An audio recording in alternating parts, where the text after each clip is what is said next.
Am I the asshole for demanding my friend pays for the chair she broke? I have this friend who is pretty big, like 350 pounds, or maybe a bit more, while everyone else in our circle is more on the slim side. I love her very much and want her to feel at home at my place, so I made sure that my new chairs at the dining table are safe for her to use. But then she didn't really find them comfortable. No armrests that would be tight to fit in, or curved seats to press into her legs or anything. It was just that they weren't upholstered enough for her liking, or something. So then she saw the nice comfy lounge chair in my living room, and dragged it over to the table because she wanted to use it instead. I told her it might not be as sturdy as the chairs, but she still wanted to use it. It's a designer chair, one of those cup-formed ones, with thin brass legs, beautiful but not very stable. Got it at a designer outlet for $250 a few weeks ago. She sat down in it, all good. Then she raised one of her legs to put it on the rim of the chair and against the table. Okay. Then she decided to fold her other leg below her onto the chair, and shifted her weight back and to the left to do this, tilting the chair slightly back while holding onto the table to do this acrobatics. The chair creaked, and then a leg bent and broke, and she crashed to the floor with it. My friend hurt her elbow, and everyone was all over her and making her feel good that night, including me. We got her an ice pack and everything, and no blame. She was clearly shocked and shaken, so it wasn't the time to talk about the chair.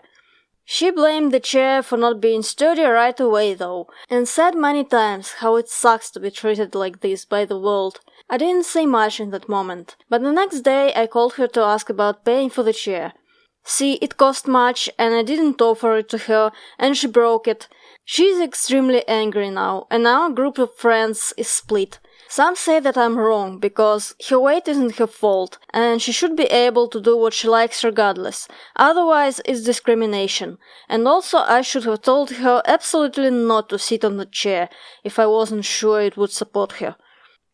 Some are on my side, and say she shouldn't have dragged a chair over that wasn't intended to be used at the table, and if she did, she should have just kept her feet on the floor, as that clearly worked better, and that she knows her weight and associated issues best. I agree with the latter, and also want full price from her. I won't be able to replace the chair with the same model. The regular price is just too high, and none are left at the outlet, but it was just a few weeks old, so I think I deserve the full price to get something else instead. Also, I'm just 120 pounds, and I love her, but why would I have to buy only chairs that can support thrice my own weight? That's not how it works in my head. Am I the asshole for asking for $250? Oh, it's not dollars, it's euros. No, it was dollars the first time it was mentioned, so one of these is wrong. Am I the asshole for asking for €250 for the damaged chair? It can't be repaired either. Okay, first of all, some of your friends are crazy. Her weight isn't her fault, and she should be able to do what she likes regardless. Otherwise, it's discrimination. That's a crazy thing to say. This would be valid if we were talking her clothes. Like, she has the right to wear a tank top, even if someone finds that unattractive, that kind of thing. Now let's say we are talking about amusement rides. Should she be able to get in, even if she gets injured or worse? And I know the furniture thing is less extreme, but it's still a matter of safety and respect for someone else's property. By ignoring the objective reality, you risk hurting yourself and others. Moving on to yet another stupid argument made by the friends. I should have told her absolutely not to sit on the chair if I wasn't sure it would support her. OP did warn her, she just did it in a mild manner. She didn't yell or try to tackle her friend, but what she did should have been enough. So why would the responsibility be on her, instead of the person who ignored her concerns and chose to search for something else to sit on? By the way, as a guest, you probably shouldn't rummage through the house in search of better furniture. And if you do, at least listen to the host when you get any kind of pushback. Now, I don't want to invalidate the friend's feelings. I can perfectly relate to the feeling of not being treated fairly by the world. But here's the thing, viewing yourself as a victim has serious downsides. Among other things, you get so engrossed in your suffering that you forget to be fair yourself and start being an asshole towards other people. I know that because I get like that, and I hate being this person. It also sounds like part of this friend group is babying her and sort of feels responsible for her emotional state, which is not the healthiest dynamics. And yes, in this case, they were absolutely right to comfort her. And OP was absolutely right to not bring up the payment immediately. But being compassionate is not the same as letting people off the hook for their choices. Yes, her weight is probably not her fault, but no one made her sit on the chair. On the contrary, she was warned against it. So this was entirely her choice, and choices have consequences. I don't think OP did anything wrong here at all. Not the asshole. And this was also Reddit's judgment. I sort of like arguing against the official verdicts, but today is not the day apparently.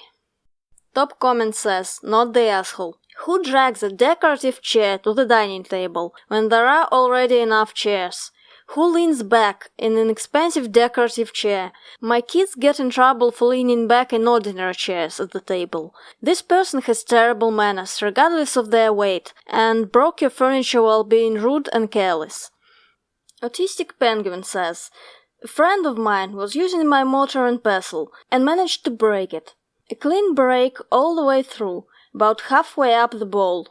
The bowl was over an inch thick and solid stone, so it should have been able to take him jumping on it, without even a concern of breaking. So I can only assume there was a significant flaw in the stone that created a cleavage plane it fractured along. Nobody is actually strong enough to just tear an inch of stone in half using their bare hands. He still offered to replace it. This is clearly the person being over the weight limit of a chair that she was warned may not be stable. She chose to take the risk, but refuses to accept the responsibility. Not the asshole. Someone touches on the weight discrimination thing. Definitely the weight is just being used to muddy the water and distract from the real situation. She used something that wasn't hers without permission and broke it. In literally any other situation, you would be expected to pay for whatever you broke.